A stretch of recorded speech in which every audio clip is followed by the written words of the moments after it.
আরব দেশে এক মহিলা ছিলেন। তার একটা সন্তান ছিলেন। প্রচণ্ড পরিমাণ মিষ্টি জাতীয় খাবার খায়। তার তো অবস্থা খারাপ। খুবই মিষ্টি জাতীয় খাবার খায়, পছন্দ করে। অতটা সামর্থ্য নাই।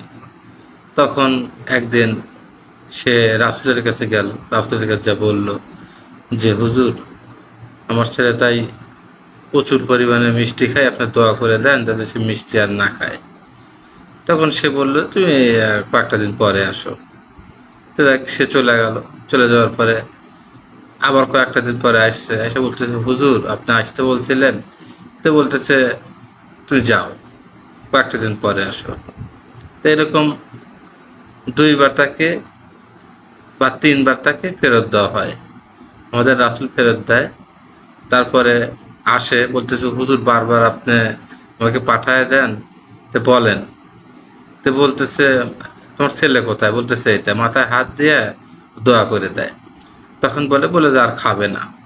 তখন সে বলতেছে যে, এটা তো হুজুর আগেই আপনি দোয়া করতে পারতেন। তো বলতেছে, মিষ্টিটা আসলে আমি নিজেই পছন্দ করি। আগে নিজে এটা সংশোধন হলাম, আমি নিজে কমাইলাম, তারপরে অন্যজনের জন্য আমি দোয়া করলাম। তো বন্ধুরা, কি বুঝলেন?